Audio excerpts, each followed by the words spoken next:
Will you marry me? Yes. In the heart of Accra's most affluent neighborhood, where skyscrapers kissed the sky and luxury cars glided like silent predators through palm-lined streets, lived Ji-hoon Kim, a 22-year-old Korean-Ghanaian heir to a vast fortune. His father, Mr. Seong-ho Kim, had built an empire from scratch after migrating from Seoul decades ago, amassing billions through mining, real estate, and tech investments across West Africa. Ji-hoon's mother, Ama Asante, a graceful Ghanaian woman from a prominent Ashanti family, had met Seong-ho during his early business ventures, and their union blended cultures in a mansion that rivaled palaces. Ji-hoon, with his sharp Korean features softened by his mother's warm ebony skin, grew up spoiled beyond measure.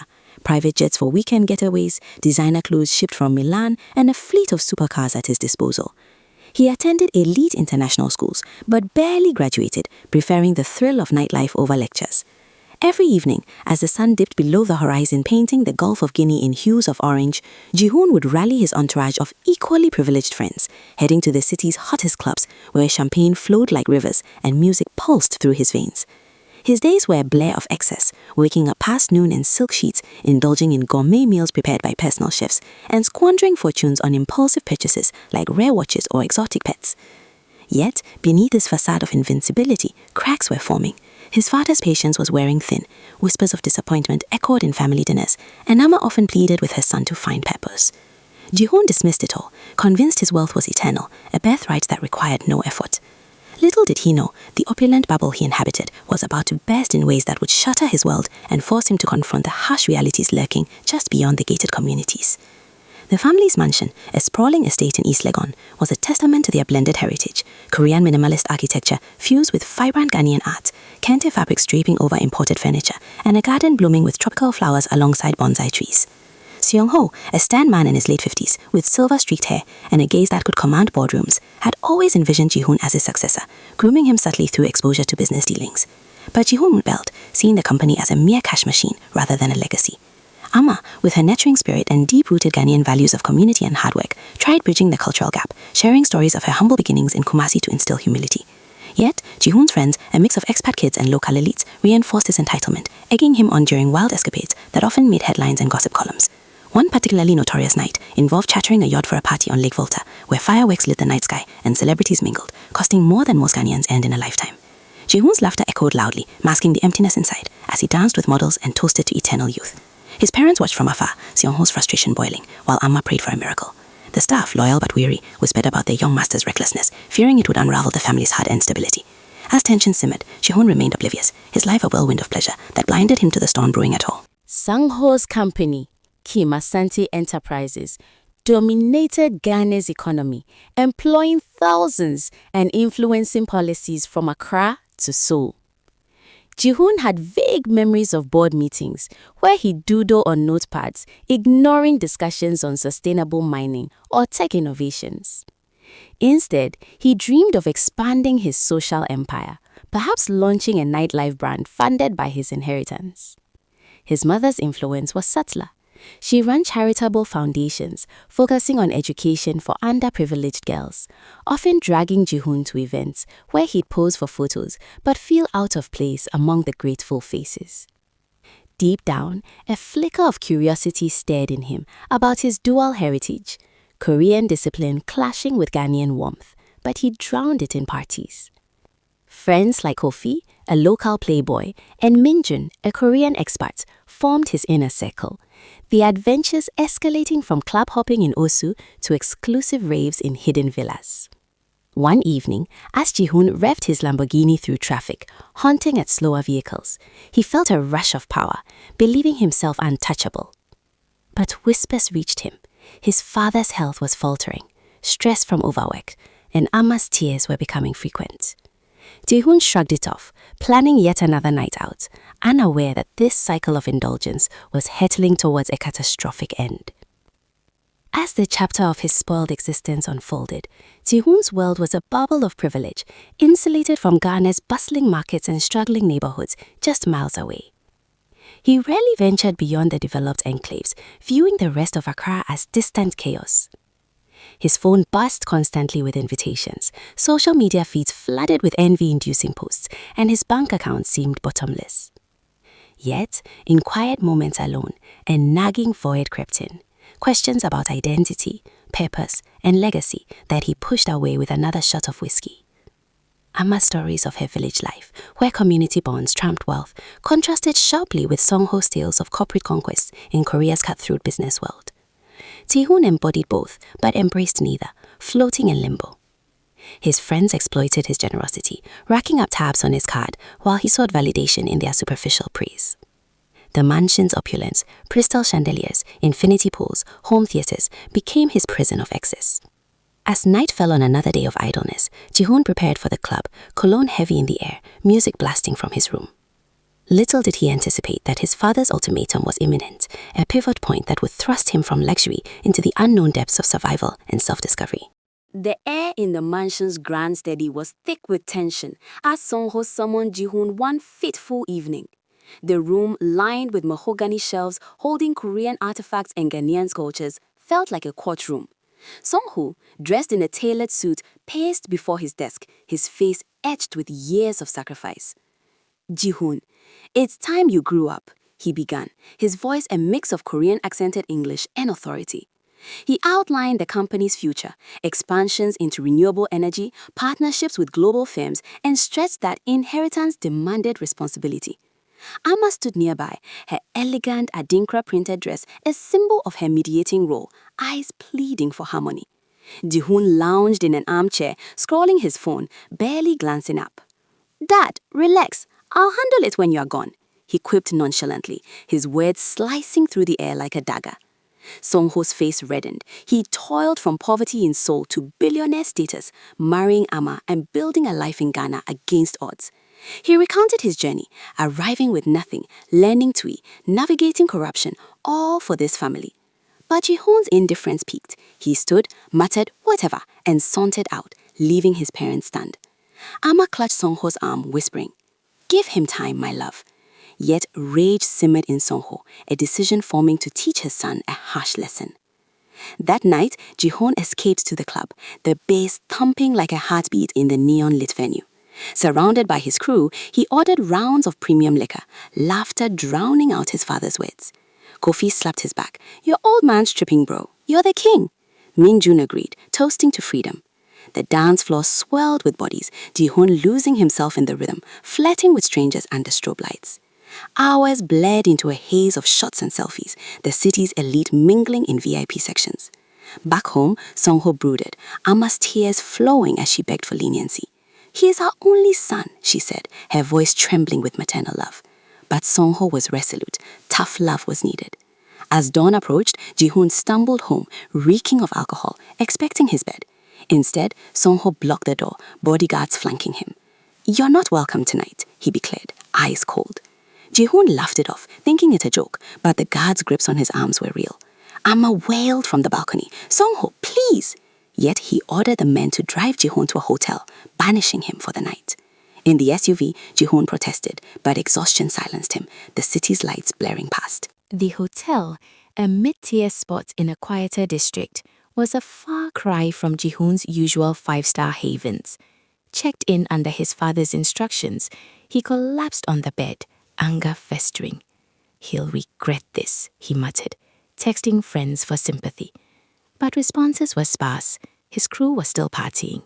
Morning light pierced the curtains, Ji-hoon awakening with a headache, no remorse. Hearing the guards depart, he bolted, fresh air hitting like freedom, but streets merged into a labyrinth, signs in Twi and English blaring. He walked aimlessly, confidence waning as the sun climbed. Vendors called out, "Obroni, buy something," but he waved them off, pride intact. Hours later, thirst parched his throat, no familiar landmarks. Panic flickered, no money, dying phone, lost in his own city. Night descended like a shroud, a crowd transforming into a beast of shadows and neon. Ji-hoon trudged on, feet blistered in designer sneakers unfit for walking. Hunger clawed, but begging was beneath him. A wrong turn led to dimly lit alleys, where figures lagged. Suddenly, rough hands grabbed him, robbers, eyes gleaming with malice. "Give us everything, Korean boy," they snarled, knives flashing. Ji-hoon fought, adrenaline surging, but outnumbered, he fled, heart pounding. Twists and turns disoriented him further, breaths ragged. Street lights flickered, revealing graffiti-covered walls and stray dogs. He collapsed against a wall, tears stinging. How had his life unraveled so quickly? Memories assaulted, parties where he felt invincible, now reduced to prey. Sirens wailed distantly, but fear kept him hidden. The robbery's near-fatal slash missed by inches, a scar on his arm a grim reminder. In the mansion, chaos reigned. Guards reported Ji-hoon's disappearance, Seng-ho's face paling. "Find him," he barked, mobilizing resources. Amma wept uncontrollably, blaming herself for spoiling him. Private jets readied for aerial searches, contacts in government activated. Friends like Kofi and Minjun were interrogated, revealing Ji-hoon's last texts. Media whispers began, Billionaire's son missing, but Seng-ho suppressed them. As night deepened, Ji-hoon pressed on, desperation mounting. Another street, more threats, gang members circled, taunting his foreign looks. He ran blindly, lungs burning, until a wooden house loomed, humble yet inviting. Knocking frantically, "Help, they're after me!" A beautiful Ghanaian girl peeked out, fear in her wide eyes. "Who are you?" she whispered, door creaking. Ji-hoon's praise pierced her hesitation. She pulled him inside, bolting the door as shouts faded. The girl's home was modest, a single room with worn furniture, kente curtains, and a small kitchen. Ji-hoon collapsed on the floor, gasping thanks. She, Essie Mensah, eyed him warily, her figure-8 curves accentuated by a simple wrapper, beauty radiant even in dim light. "What is a Korean doing here?" she asked, offering water. Ji-hoon explained fragments, the fight, exile, getting lost. Essie listened, compassion softening her stance. Outside, the city hummed with danger, but inside, a fragile sanctuary formed. As dawn broke, suspense lingered. Would the robbers return? Back home, the search intensified, helicopters scanning, but Ji-hoon was invisible in the slums. Essie's kindness was a twist, a graduate jobless, running a provision shop, now harboring a stranger. The night of exile had bared an unlikely alliance, setting the stage for transformation. Essie's wooden house became Ji-hoon's unlikely refuge, its creaky floors and thatched roof a world away from marble halls. She rose early, tending her provision shop attached to the home, shelves stocked with canned goods, spices, and fabrics. Ji-hoon, hidden during peak hours, observed her grace under pressure, bargaining with customers, smiling through fatigue. "You are strong," he whispered one evening as she counted meager earnings. Essie blushed, her figure-8 silhouette elegant in the lamplight. "Life teaches you," she replied, sharing tales of university struggles, scholarships lost, dreams deferred. Ji-hoon opened up, confessing his spoilt ways, shame coloring his words. Meals shared, banku and tilapia, fostered intimacy, laughter echoing. But danger lurked, gang whispers of a lost Korean circulated, suspense building. Essie locked doors tighter, her protectiveness a twist, roles reversed from her own vulnerabilities. As days stretched, mutual care deepened. Ji-hoon assisted covertly, organizing inventory, his business acumen surfacing. "You could expand this," he suggested, sketching plans. Essie's eyes lit, a graduate's mind reignited. Evenings brought stories, her Ashanti heritage, festivals of color, his Korean roots, hanbok and hanji. Cultural fusion sparked curiosity, hands brushing accidentally, hearts quickening. One stormy night, thunder rattling the roof, they huddled, confessions flowing. "I was blind to real life," Ji-hoon admitted. Essie touched his scar. "Pain changes us." Attraction ignited. A gentle kiss, electric. But intrigue, Essie hid a secret admirer, a local thug, jealousy brewing outside. Months in, routine solidified, but isolation weighed. Ji-hoon yearned for family, yet feared rejection. Essie encouraged growth, teaching self-reliance, cooking, mending. Plot twist, he discovered her unpaid debts, vowing silent help. Shop thrived subtly under his ideas, profits rising. Romance blossomed, stolen moments, whispers of future.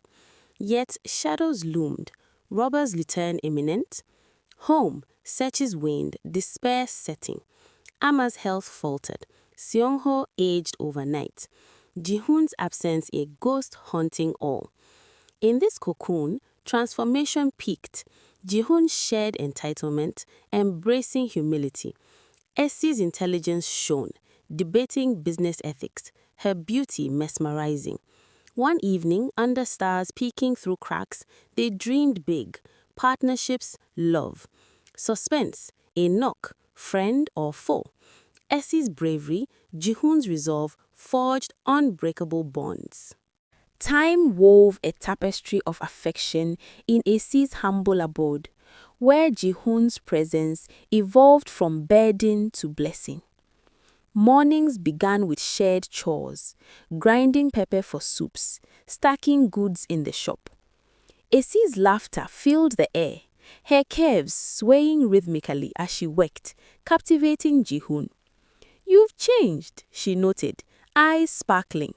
He nodded, recounting internalized lessons, value of labor, empathy. Evenings deepened connections, stargazing on the stoop, hands intertwined. Ji-hoon learned Ghanaian dances, awkward steps eliciting giggles. Romance intensified, passionate embraces, whispers of eternity. But twist, Essie confessed past heartbreaks, fearing wealth's corruption. Ji-hoon vowed authenticity, his growth evident. Hidden dangers escalated suspense. Gang rumors swelled, a bounty on the foreign runaway. One night, intruders circled, Essie barricading doors, Ji-hoon arming with a makeshift weapon. Hearts pounded as shadows retreated, but fear lingered. "We must be careful," Essie urged. Ji-hoon, protective, scouted discreetly, blending in borrowed clothes. Shop success boomed, innovative displays drawing crowds, profits funding dreams. Essie's intelligence complemented his, brainstorming expansions. Intrigue, a mysterious letter arrived, hinting at Ji-hoon's family search. Paranoia set in. Who knew? As months accumulated, love solidified. Ji-hoon proposed informally, "Marry me when free." Essie hesitated, societal gaps daunting. Cultural exchanges enriched, Korean recipes attempted, Ghanaian folklore shared. Plot twist, Essie pregnant? No, false alarm, but deepened commitment. Home, family's hope dimmed, memorials planned. Singho regretted, Amma prayed ceaselessly. Bonds unbreakable, they faced trials united. A raid attempt thwarted by neighbors, community shielding them. Ji-hoon's responsibility shown, Essie's beauty and brains his uncle. Suspense peaked, police tape incoming. Whispers of a sighting reached authorities, detectives tracing leads to Essie's neighborhood. One dawn, police swarmed, knocking firmly. Essie, startled, hid Ji-hoon, but he emerged. "It's time." Officers confirmed identity, shock rippling. Handcuff-free, he was escorted, Essie accompanying tearfully. Journey to the mansion blurred, streets familiar yet alien. Gates opened, Singho and Gamma rushing out, faces aged by grief. Amma collapsed, embracing Ji-hoon, sobs racking. "My son!" Singho's stoicism cracked, tears flowing. "Forgive me." Ji-hoon, matured, hugged back. "I understand now." Reunion unfolded in the grand hall. Stories poured. Exile, robbery, Essie's salvation. Parents marveled at her, Amma hugging tightly. "You saved him." Essie, overwhelmed by opulence, stood poised. Ji-hoon praised her intelligence, inviting permanence. Twist, media frenzy outside, paparazzi swarming. Family shielded but scrutiny intensified. Days later, adjustments began. Ji-hoon reintegrated, shadowing Singho in boardrooms, applying lessons. Essie, offered a role, hesitated but accepted, her acumen shining. Romance public, parents approving. Suspense, past gangs threatening revenge. Security tightened. Healing complete, family bonds mended. Ji-hoon responsible, Essie integral. Plot twist, inheritance accelerated, wedding plans whispered. With Ji-hoon's return, transformation cemented. Singho, health restored, mentored rigorously. Ji-hoon excelled, innovating sustainably. Company thrived, Issy managing divisions brilliantly, her figure-8 grace turning heads in suits. "You are my equal," Ji-hoon said, proposing lavishly, ring blending Korean jade, Ghanaian gold. Wedding fused cultures, kente and hanbok, feast of bulgogi and fufu. Guests awed, media dubbing fairy tale. Empire expanded, duo leading ethically. Charities for slums, jobs for graduates like Issy once was. Twist, gang leaders arrested, past buried. Family grew, children embodying heritage. Years on, reflections, from spoiled to savior.